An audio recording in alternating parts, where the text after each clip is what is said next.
Welcome to the Baseball Insiders Prospect Show. I am Adam Weinrib, joined as always by Fansided's MLB prospect guru, Eric Cole, from the staff writer squad, talking about, we said it last week, we said, hey, which players do we want to see in the Futures game? The next time you hear from us, we'll probably know the Futures game roster. We do. It's out. We'll talk about the guys we love. We'll talk about who we're most fired up about, who we never expected to see, but is here in Atlanta 2 weeks, less than 2 weeks from today. If you're someone who's into the celebrity softball game, this is right before it, and it's better and good, so you should watch this instead. Of course, we'll also touch on egregious stubs and the way that the last week of minor league action played out. Eric, thank you for being here. Big week for the Prospect Show. We'll be recapping this game eventually as well, but for now, let's party. These rosters looking like insanely loaded, especially on the position player side. I'm a little bit disappointed in the pitchers, if I'm being honest, but so many of those guys have been promoted already or are hurt. Again, I sort of expect it at this point, just kind of the big name pitchers aren't going to like volunteer to throw extra innings where they could eventually get hurt and all that other stuff. But at the same time, like it would have been nice to see a couple other names. But it also kind of is a reminder that when you look at the top 100 list, there's not like as many arms as you would expect normally, which is kind of odd. But again, it's a lot of these arms. If they show anything in the minors, they get shot up to the big leagues in a hurry. So, all in all, it looks like going to be a great game. A lot of talent on both sides from the AL and the NL. I'm excited to watch it, and frankly, I'm excited to talk about some of these names that we have today. And you know that, like any other situation, I'm sure the teams control some of the narrative here. So if the pitchers that if there are pitchers that they don't want to see get extra burn during the All-Star break, they'll make sure to put their foot down and say, or their foot down, one of those two things, whichever it is. And they will say, hey, we're not going to let that happen. But that has not changed the rosters, the reality that they are quite stacked. We're going to get to see some good stuff. Again, less than 2 weeks, Saturday, July 12th, the action hits Truist Park in Atlanta. So get pumped. Between now and then, you should also subscribe to The Moonshot, our weekly baseball email newsletter, where the Fansided MLB team, including Robert Murray, break down all the biggest stories in the big leagues with humor, insight, behind-the-scenes info. You can also read that and more on the Baseball Insiders feed on fansided.com. That's fansided.com/baseball-insiders for the latest rumors and notes from Robert, humor and insight from yours truly, the best of baseball and pop culture, and prospect content from Eric Cole and the rest of the Fansided MLB staff writers. So check that out. Join us in the Baseball Insiders Discord if you have questions between shows. We are more than happy to answer them. Private Q&As with Robert Murray every Thursday at 3 o'clock Eastern time. Just hit that join button below the video. You'll end up in the Discord eventually. It'll take a couple of hurdles to pass, but you will see us there. You can ask us questions. We will chat ball between shows. But for now, we are live. Robert and I are live at 1 o'clock Eastern. Tomorrow, Eric and I are live now. And we're going to get into the snubs. We're going to get into the risers and fallers from the last week of action. And we're going to get into the names in the comments. I saw already some early comments and questions. We'll address those as the show goes on as well. But first of all, let's just talk about the fun stuff before we get into the snubs. Let's show some love to the guys who we are excited to see in this game. Who is somebody on the Futures game roster who you maybe didn't expect to see get the honor, but you're excited to see them in action? So this is tricky because I look at the roster and like there's a lot of names I'm like, yeah, that makes sense. Yeah, that makes sense. And then it occurred to me that Lazaro Montes has not been in a Futures game. And that is a bad dude that we have not talked about much on this podcast. It's all hitting power, right? Like he's not going to run. He's not a defender. You're never going to see him make a web gem, right? Unless it's like by accident. But this is probably, other than Jack Caglione, probably the best power hitter in terms of prospects right now. And it's a pretty good thing that he is, being that he's a Mariners prospect, because he's going to have to really hit the ball hard to be an impact bat in Seattle with that home park. But no, that park is not going to contain him. And I'm considering how good he's been this year. He matched his home run total from last year already in the first half. He's been objectively nuts lately. So he's a guy that I'm interested in seeing kind of how he plays. Beyond that, it's relatively similar. I'm a little bit surprised at maybe some of the guys who aren't playing, but you're right in the sense that we don't know why they're not playing it. There wasn't a vote like here's who's to be in the Futures game. These are just like organizations like make guys available. The league kind of asks for certain names, and then they can come to kind of an agreement about who can play and who's not going to play. And we've already seen a name that's on the roster right now that's not going to be playing. Like that came out over the weekend. So it's again kind of a weird situation, but at the same time, one that I expected a lot of these guys to at least be in the running, even though I kind of wish we had seen a couple guys get in that didn't get in. Yeah, Montez is a crazy one. And we already see the trade proposals happening in the comments. It's like we talked on the last show, like, hey, Spencer Jones is not going to make 3 futures games in a row. But if you have a superior talent like Spencer Jones's power, then you're more likely to get selected to futures game rosters, even if you are not among the league's, consensus top priority. He fell out of the top 100 last year.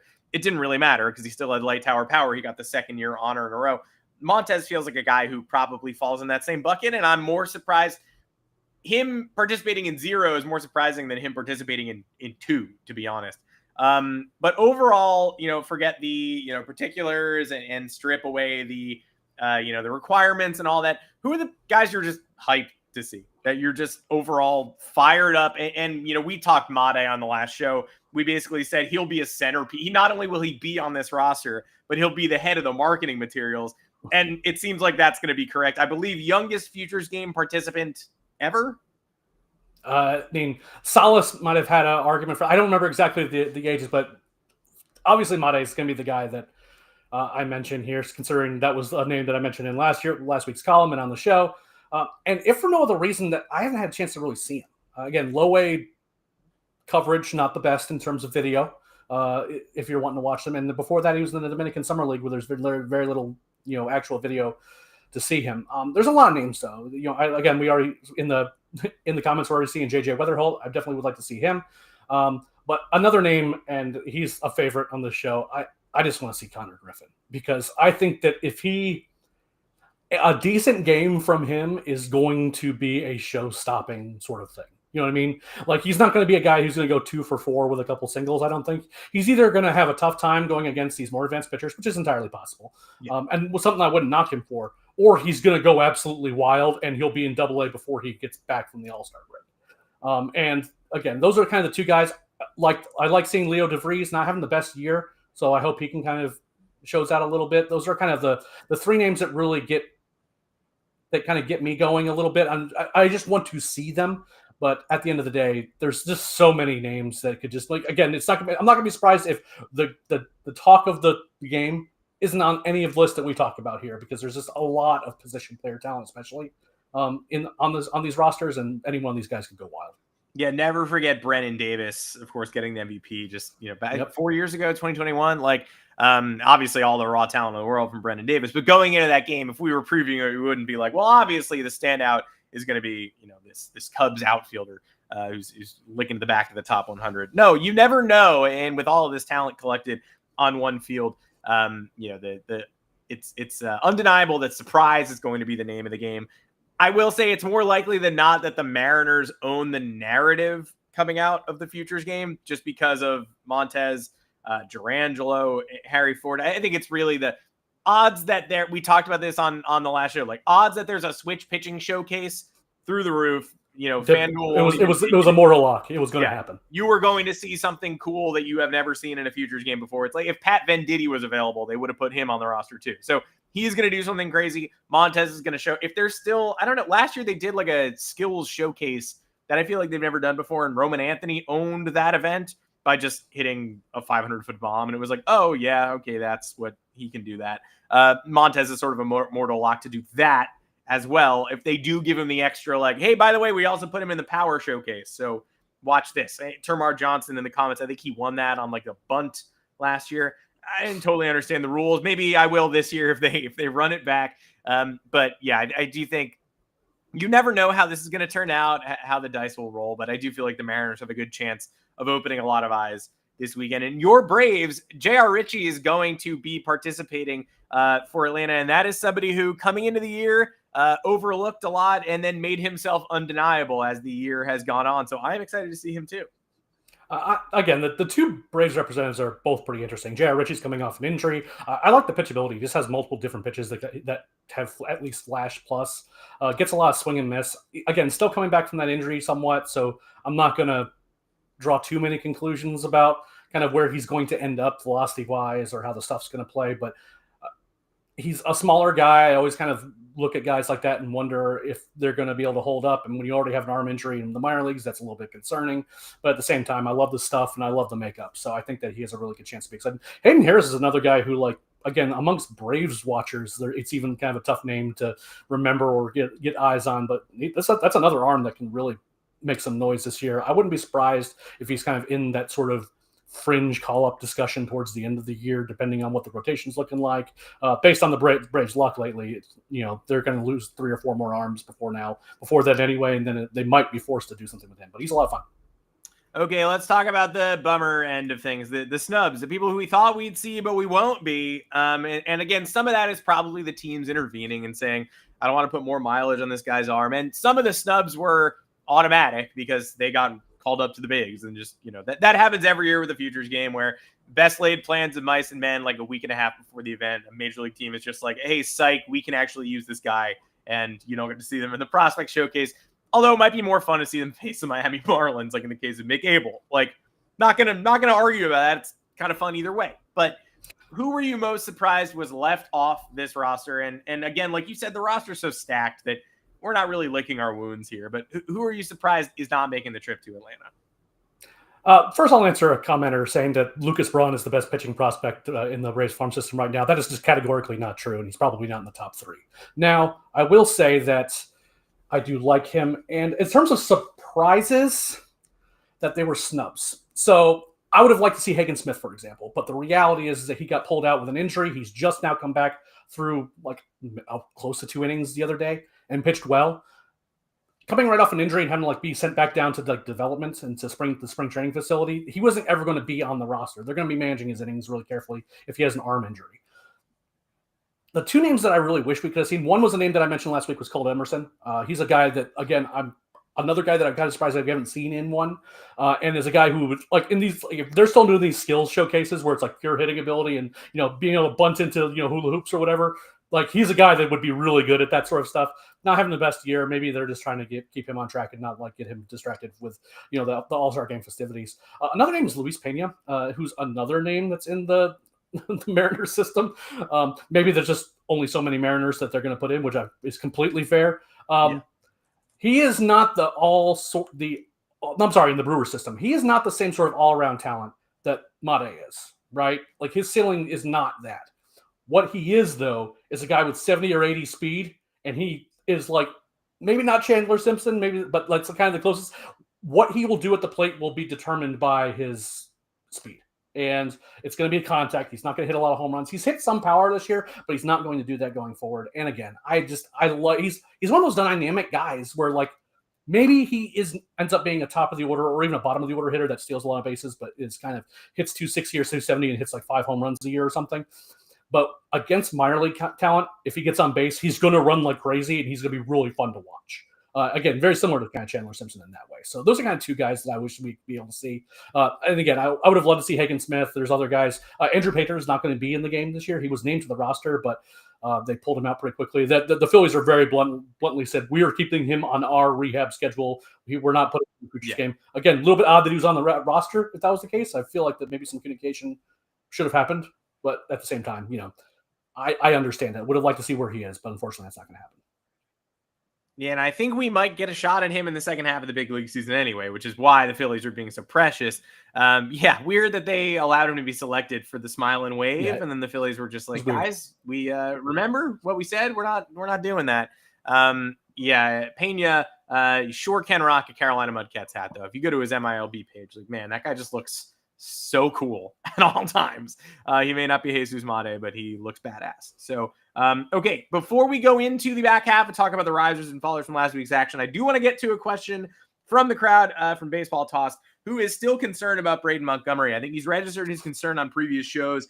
Asked about Braden a bunch and is a fan, obviously. You've seen Kyle Teal ascend to the bigs from the Garrett Crochet Red Sox trade already.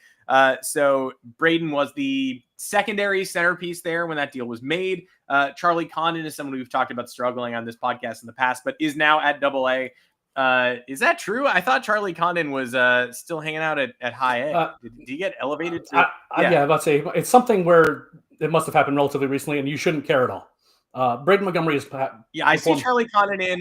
Charlie Condon has not yet played a game for Hartford, so if that did happen, I apologize, I missed it. But yeah, that's true. Yes, he was promoted to AA, but has not played yet. Well, I'm trying to get to the Yard Goats this summer. That's pretty cool. Either way, What are your thoughts on Braden Montgomery, and are you letting the progress of other hitters from that draft class affect your perspective? Because I think this is a parallel I wouldn't draw, because Montgomery was coming off an injury last year. Condon was coming off the best season you could imagine. Like, Montgomery showed up to the draft on like a knee scooter. Like, I don't know. It makes perfect sense to me that his development is not going to be totally linear. So he's coming off an injury. He hasn't played badly. He just hasn't hit in 350 like you would maybe were hoping he would be, considering his draft position, I guess. Look, with college hitters, they aren't all immediately going to make the jump to AA. And frankly, the Rockies jumping him to Condon to AA seems very suspect to me, considering that he hasn't showed the power in games, and he has like some overarching like concerns about swing and miss and things like that. Perhaps they just want to see, look, we need to know if he's going to be able to, if he doesn't have swing and miss, maybe we bring him up to the majors this year, because our team is that bad and we need to give fans a reason to show up to this club, right? Whereas in Montgomery's case, there's like, he's still coming off the injury. He's been playing fine. I think he had 6 hits last week. Again, not like crazy, but played pretty well. It's an ankle injury, so it's kind of, that affects your load in your swing, your ability to run around. Has he been lights out? No, he hasn't been, but at the same time, he's been fine. He's had some little dips here and there, but just because he's not in AA in his first year of pro ball doesn't mean that he's bad. Yeah, I would agree, and I appreciate the question, of course. Thanks for shouting it. I looking at Montgomery's stats, I'm impressed more than he's only at 800 OPS, and we're like wondering what's wrong with him. I just don't understand. Yeah, if you think Braden Montgomery's numbers are concerning, then I sentence you to live with Anthony Volpe for 2 months and see how you feel about that. Yeah, 800 OPS looks good to me. But thank you for the question, of course, as always, and we'll continue to discuss his progress or regression as it goes on. He's an exciting prospect. He's one of my personal favorites. All right, let's go to the hot hitters and pitchers from last week's action. And one of these names I was excited to see you pinpoint, because I do think he deserves more love, especially as we talk about the lopsided trade the Yankees and Red Sox made this offseason. The Red Sox might have an all-star, although he's hitting like 100 over the last 2 weeks. But the Yankees also may have a prospect who's going to be a top 100 name at the end of the year, or at least garner consideration. We're not talking about Cam Schlittler today. We are talking about Elmer Rodriguez. Yeah, we'll start there. This is my, nod to Adam, making sure that he's happy with me on any given week. Elmer Rodriguez Cruz, again, has a lot going for him as a pitching prospect. Has like multiple pitches that are pretty good, and has been very, very good lately. Again, like I think in June it was like a sub-1 ERA or something like that. He's not going to be held down for very much longer at this rate. I think you're going to have to kind of put him in the high minors and kind of see if he's beating up these seasoned hitters, then maybe he's going to be in the conversation for the big leagues sooner than we thought. But last week had made 2 starts, 1.69 ERA.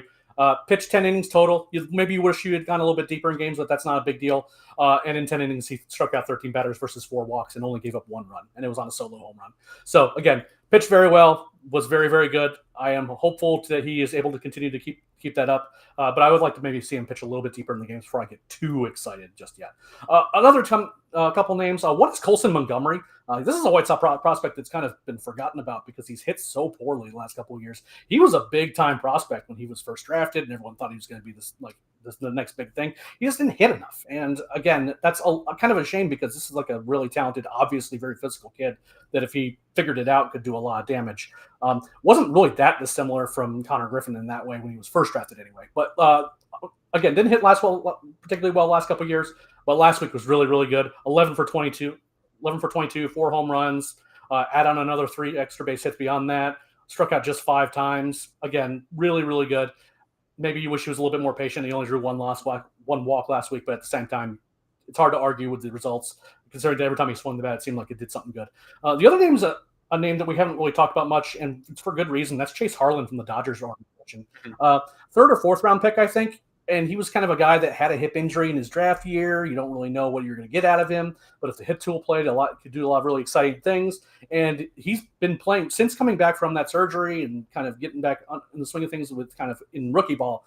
He's been very good and opening a lot of eyes at the moment. Went 7 for 18 last week, 3 home runs, 8 RBIs, stole a base, struck out just 3 times for a kid that's, relatively new to professional baseball and going against, professional pitchers for the first time. That's you kind of want to keep an eye on a kid like that who can do that kind of damage. Yeah, third rounder who, again, I'm sure everyone will be thrilled to learn that the Dodgers maybe found another one, but it's good to pinpoint them early so that we can keep track of their progress. What about the strugglers? And I don't see Carlos Narvaez on this list on the fallers, but I'll add a fourth. He's having a tough 2 weeks. No, we all love for Carlos Narvaez. Glad he's having a good start to his career. 122 OPS plus, deserves to be in the All-Star game for the American League. Just wish the Yankees had some sort of moral compass and didn't make win for win trades with their chief rival. But hey, it is what it is. He's not struggling to the point where he deserves to be called out on this podcast. He deserves to be praised. But who is scuffling and who should be noted here? The first one is a name that we kind of mentioned last week, and I am hesitant to do so again. But the reality is that Jack Caglione has 1 hit in his last 9 games. And that's not good. He had also the most depressing at bat I've maybe seen in game context in weeks, where the Royals were down 1 to the Dodgers, rallying against Tanner Scott, bases loaded, 1 out. Jack Cags at the plate. Pretty much the only thing you can't stomach is a ground ball double play, and he grounded in 1 on the first pitch to end the game. I'm not sure I've heard a Booth that deflated in a long time. And I'm pretty sure that's his only double play during this entire stretch, and that's kind of to the point I wanted to get at. You would worry. Again, there's been some bad contact, a lot of ground balls, which you wouldn't expect to see out of him, and it kind of speaks to his willingness to kind of top pitches that you don't necessarily want him swinging at, and that chase could be a problem. But he's not striking out an inordinate amount. So again, there's some BABIP problems here, a little bit of bad ball luck, but he has to get the ball off the ground. It's going to be a lot of weak grounders. I'm kind of surprised he only has like the 1 ground in the double play over this little stretch here. He hasn't been good. He's said that he's still learning and that he's figuring things out and he's trying. But again, this is a reminder when you rush guys through the minor leagues and they don't have a lot of experience against pitchers who adjust to them and figure that out, that you can kind of get burned for it. And unfortunately, this might be a situation where they might have moved a little too quickly. JJ Weatherholt's another one. Again, a guy that I like a lot. I think this is just a blip, and I think that him being in the Futures League the Futures game is going to open some eyes as to how good this hit tool is. But he's only 4 for 23 in his last 6 games, I think. And again, just not particularly awesome. So I think he'll end up being fine. Overall, I will be excited to see what he can do in the next week or two. If it turns into a longer stretch, maybe there's something wrong, but ultimately I think he's just had kind of a tough week. The last one is Travis Slicora, and he's got we've mentioned on the other side of the coin in these conversations a good bit. Yeah. Like him a lot. Still like him a lot. Got promoted to AA. Very exciting. Want to see him against more advanced hitters. But those advanced hitters had some things to say about what he was doing and weren't buying what he was selling in terms of chasing pitches out of the zone. Didn't make it out of the 4th inning. 4 hits, 4 runs, 5 walks against 6 strikeouts. Again, 6 strikeouts, you'd like to see that in your debut at AA, but the 5 walks is pretty bad. And that might speak to the fact that maybe against those lower minors people that they were swinging at stuff they shouldn't have been swinging at, or maybe even that the umpires aren't as good, which is entirely possible. I think that ultimately he'll be fine, but at the end of the day, I kind of wish I had seen a little bit more from him at his first start in AA. Yeah, he's somebody who I've been fairly obsessed with this year and will be. I deserves mention before the end of this show too. The Nationals, maybe people are starting to say James Wood and what else? Are we sure that we have this core? Maybe we have to entertain trading Mackenzie Gore. No, the answer is no. But they rival in terms of just like buzz factor. They rival the Mariners for me in who they're sending in the future game inside Cora and Marquise Grissom Jr. Like a nice reminder to everybody who did not know that Marquise Grissom's son was A, in the Nationals player development process. Oh, I'm old. And B, had fun enough stats to head to the, and also okay, so Marquise Grissom Jr., we got a speedy outfielder, what's this, does he have a power tool? Nope. Hard throwing reliever. Happy to help you. This year he hasn't been quite so good. Got a 4.7 ERA. But yeah, Marquise Grissom Jr. being a hard throwing right-hander, 13th round pick, who's now toiling for the. He's been bumped up to Rochester. He's struggling at the level, but he conquered Harrisburg. He's now just 1 step away from the big leagues, and we will hopefully see him get a couple of batters in the Futures game. I think that deserves some love too. So thanks for bringing up Sykora so that I could mention, oh, by the way, Marquise Grissom Jr. is a thing that exists and you should keep your eye out for him. I still can't believe his kid is old enough to actually be playing professional baseball. Doesn't feel that long ago. The last out in 95, Marquise catching it, but here we are. No. And Marquise Jr., of course, not born at that point in time. Didn't feel like that long ago, but the son didn't exist as a guy, and now he's in the Futures game in Atlanta. You're going to hear from him, I assume. You're going to hear from Pops, I assume, during the Futures game and during All-Star Week. So another fun wrinkle, of course. Eric, thank you for joining me today on today's show. We will be back next Tuesday at noon Eastern time, Tuesday the 8th. No holiday then. Everybody enjoy your holiday weekend. Thank you for the questions. Join us in the Discord. Read the Baseball Insiders feed on fansided.com. That's fansided.com/baseball-insiders, and subscribe to the Moonshot if you have not. You can also get that content on the feed. Again, Robert and I, Robert Baum, as Andrew is noting in the comments, and Nicky Lopez opted out of his contract. The definition of Baum is different than mine, but sure. Happy for Robert. Not necessarily prospect-related Baum either, but yeah, that is the news drop on the show. More to come from Robert. And big announcement. I think I said on yesterday's show that I would not be at All-Star and Robert would be. Joke's on me. I'm going to be there. So see everybody on some very special episodes of the Baseball Insiders 2 weeks from now, Monday and Tuesday at the All-Star game in Atlanta. You get both Robert and I, and plenty of video content from Media Day and more. So if you're not subscribed to the channel, what are you doing? Hop on now. You're going to be getting a mess of shorts from the All-Star game. So appreciate it. Thank you for joining us, everybody. Robert and I will be here 1:00 Eastern time tomorrow, sending you into the holiday with the latest on the rumor mill. But Eric and I will see you next week. Eric, how are you spending your holiday? What appetizers are you specifically looking forward to on the July 4th? Oh, that's tough. I mean, like pigs in the blanket are always a favorite around the house. But I mean, like every type of chip. I'm sure some barbecue is going to happen. I'm probably going to gain like 5 pounds over that little 4-day break that we're going to have. Looking forward to it, spending some downtime, but I'm also probably going to be around, if I'm being honest, doing some writing as well. So I'll be dipping into the food for sure, though, because the type of party food that comes around on July 4th is top tier for me. Yeah, I'll be doing a couple of different parties. I'll be packing my largest polo to make sure to save room, extra gut space. Eric, thank you for joining me as always. Everyone in the comments and viewers and listeners after the fact, thank you for joining us. The Baseball Insiders will be back tomorrow afternoon. Take care, and we'll see you then.